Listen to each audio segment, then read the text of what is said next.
steady breathing, believing that the world is a prison. What up, everybody? Charlie D back in the building. Welcome to Bizarreville. You know how we do. We're going to get into the narcissism thing today. I said I was going to do it earlier because, you know, I'm a man of my word. I said I was going to do Grid Down 2 probably today, but I'm going to say that till tomorrow because tomorrow we have comments. And I don't need Miss B up here having to answer 300 comments. And she got to go to work tomorrow, you know what I'm saying? Because, unlike you, 10, yes, I'm considerate. Now, I want to give a shout out to Jerry Island Girl. Miss Lady, you taking care of her brother. I got a calendar, I got a thing. Hey. Now, before y'all come in here and be like, Charlie B, you need a new wallet, brother. This is my daddy wallet. I don't need no new wallet. Please don't nobody send me one. You'll be wasting your money because I'm not going to use it. All right. Hold on. All right. Jerry, Miss Island Girl, thank you for my business cards. I really appreciate it. I was surprised when I seen it. I was like, she on it. She got me. I'm feeling very impotent right now. You feel me? So I just want to say this. Thank you a lot. And you've given me a lot of things I've changed on the show, and it's helping. I want to say I thank you. Now tonight, we're going to get into this, what I told y'all earlier. Love bombing and narcissism, right? Now, I've been doing my research and I chose this video to show. She's not talking really about marriage, but it's the same thing, okay? Because I felt like I should show this one tonight when it came to love bombing because she's going to basically delve into how Megan allegedly is a narcissist too. You feel me?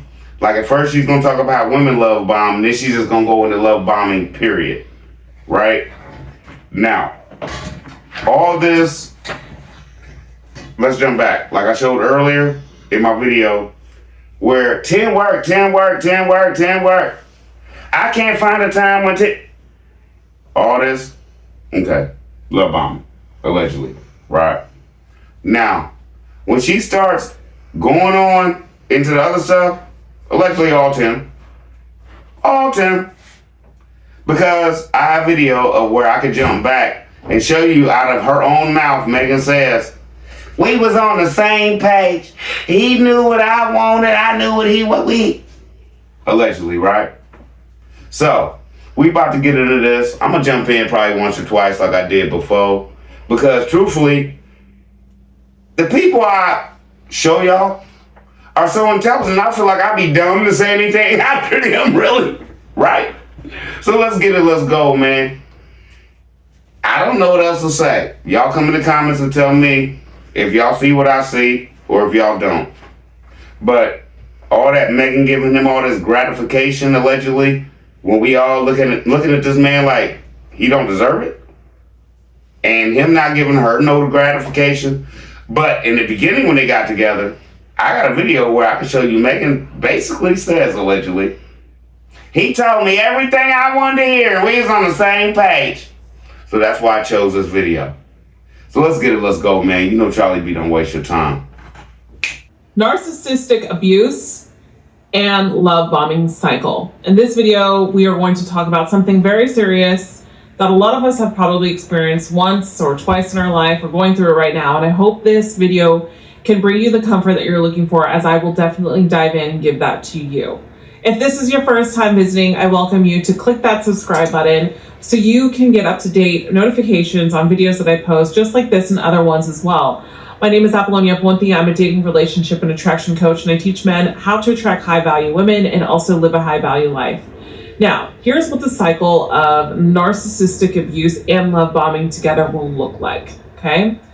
Love bombing, remember, is like an intense passion. It's an immense amount of flattery. It's immense amount of patterns of love. So the person desires closeness. The person is saying all the right things. The person is saying to you, you're his soulmate, or her soulmate. She wants you to be around all the time, and she's really just love bombing you and giving you everything you want to hear. Love bombers typically rely on this phase because they want to build that attraction. They want to build that connection. They want to build that cord that's going to keep you there and sustain and some intimacy and some trust with you. So what they do is they kind of hinder on your empathy, and they'll tell you maybe sob stories here and there about them, make you feel bad so you stick around every once in a while, but then love bomb you with other things, right? So then they go into what a stage when we go into the narcissistic pattern of abuse with love bombing is they start to devalue the love in a sense, opposed to love bombing. So you're going to notice that they'll love bomb you in the beginning, but then they take back the love in a sense, like as a punishment. So they get cold with you, maybe they criticize you, maybe they become passive aggressive. They can also put you down. In regards to devaluing you. Typically when it's in the beginning stages, it's going to be like light put downs. It'll be more passive aggressive, lighter passive aggressives instead of like very eager, well-known passive aggressive criticism as well. This will typically happen the more you blossom in a relationship with them, because what they'll do here in the beginning is they will definitely try to poke a little bit to see how far they can go with this. And so they're testing with the devaluing phase. So once they love bomb you, typically a narcissist, when something doesn't go their way, they'll then devalue or punish them with holding back their love. Or they can use this in a sense of gaslighting. So they'll use this to hurt you. Well, you know, I told you my deepest, darkest secrets, and this is the way that you treat me when you only went out with a friend to dinner and came back at 10 p.m., right? So because there's extreme jealousy as well in gaslighting, and so it can make you feel like you're going crazy and you're going around in a circle and like, am I really guilty? And you start questioning your own sense of pride, your own sense of dignity, your own sense of self, right? Now the sister's on one. So I'm not popping in no more other than this right here. If y'all literally don't get where I'm trying to go with this, question your own sense of pride and stuff like that. Like when Megan has to take them walks and she be like, oh, God told me and God told me and now I know. And now this, I sit on the couch and I spend time with God. You sit on the couch and allegedly spend time with Tim.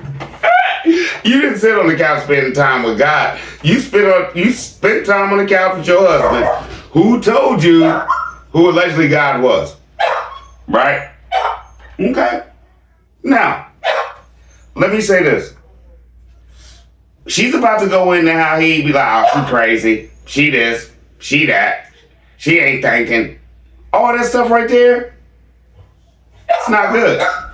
Let's go. Sense of self, right? Another thing that will happen in a narcissistic abuse with love bombing involved is they will basically try to discard you, but they don't really mean it. Here's what I mean is like they'll say things like, I'm going to end this relationship if you do XYZ, right? And if you bite at that, they'll get mad, but then they'll try to slowly convince you to come back to them, right? So what will happen is they'll bite at disregarding the relationship. They want to tell you that they'll end the relationship if you don't do that, this and that, right? While this is a choice to you and to them, it might be in moments that seem very abrupt or chaotic or dramatic or confusing because something's not going your way or their way, something's not going their way. So if they have an argument with you and you're continuing to have the same argument, typically you're going to notice when you're with a narcissist or with a someone that loves bombs in a narcissist, you have to kind of cuddle their emotions. And typically, here's what happens. This is the best way that I can explain this, guys. When you're dealing with a narcissist, they actually believe the story that's in their head. You can say things like, you know, I've had these conversations with you before and you've never been open to me about it. And they literally will believe their own story, even though you have had the conversations with them. They will literally believe that you never have had that conversation with them. The mind here, guys, the mind is a powerful thing. This is why they say you can't argue with a narcissist, you can't argue with these people, because they really truly believe their story and they'll convince everybody else about their story, okay? So they'll find people to kind of brush their ego and come on their side a lot. Instead, Someone that's not a narcissist will just move on with life and really just move on to bigger and better things and really not play on the dramatics as well, and needs that extra crowd to be by their back, right? And so you'll notice when things don't go their way, they're very abrupt, they're very chaotic, they're very dramatic in the way that they might exit, or they might choose to converse with you if something's not going their way. And they make you believe that you truly probably didn't say something, right? So this is very, very important to understand. And this is where, as a good person, you can also get lost and start questioning your own reality. Did I really say it? But stand in your truth. When you know you've really spoken about something or done something, and you know something is a value of yours, you know something's true to be you, you have to stand your ground. But also, too, there's no room for arguing with this person. You've got to navigate around it, and there's really no compromise. So another thing that a narcissist will do is, if they find that they can't be around you all the time, they'll try to check on you every once in a while. They'll be very overbearing. So for example, what they'll say to you is, oh, I just felt like you were mad at me, like because you haven't talked to me all day. When all of a sudden the last day you had a great time with them, right? So they choose to pick these hovering moments for you because of their own anxiousness. And because with the narcissist, they have to play this, it's not an act because it is part of who they are, but they have to play this role of ego, and it comes a lot from ego where they don't even see the separation. And so what happens here is they'll start to check on you often, and it's kind of like they'll have various manipulation tactics that kind of just suck you into them to kind of reel you back into their drama of oh no, sorry sweetie, I've just been out. Oh, I thought something happened to you. You should be calling me because I get worried about you when you're driving out there, and you're just every day you drive to work, right? You see what I mean? It's just those little things they'll pick up on and take and try to manipulate them to make you feel bad so they don't look crazy, and then they're just hovering over you, but really because they wanted to make sure you got back safe, but that's not the truth, right?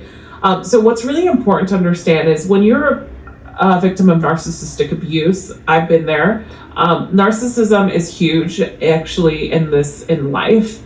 I just want to disclose something though. We have to be very careful with who we call a narcissist. More than ever these days, we're just blaming someone just because they're narcissist because maybe one person manipulated you and they're a narcissist. No, just because someone doesn't manipulate you doesn't mean that they're a narcissist. You have to understand that narcissists have a hard time showing emotion, have a hard time showing empathy. Covert narcissists, which I will have a video about as well, they do show empathy, but to a very minimal, and I'll go into that a little bit more in that video. But here, they'll show empathy when it's something with them involved, but it's kind of like a fake empathy. You can definitely feel it because they don't know how to do it. Their questioning is not there, and they always bring it back to their story or bring it back to them. Narcissists require a lot of attention as well. Narcissists love to talk about themselves. Narcissists that are also in this love bombing stage, it can happen in friendships, it can happen in relationships, it can happen outside of your romantic and intimate relationships as well. Okay, did you hear how she said it can happen outside relationships as well? Okay, BTM members, then allegedly he's love bombing all of y'all. Because allegedly, BTM and Peanut Gang, no, this brother ain't right and he's a fake pastor. So if he's love bombing y'all, and y'all can come here and say he's not love bombing us, are you better than his wife? Because he's love bombing her, allegedly. What y'all just hear? Charlie B love y'all. Y'all be easy. I know it's late. Tomorrow, Friday. So, I don't want to keep you up with no whole hour thing. She did her thing. She did her thing. She let everybody know, right? So, my whole thing is this. There's nothing else for me to say because I can't top that. I can't tap it. Hey, I get credit where credit is due. Go over to that sister, like, subscribe, do your thing, comment, let her know what it is. Charlie B, love y'all. Y'all be easy. See y'all in the morning. You know what I say. I'm out.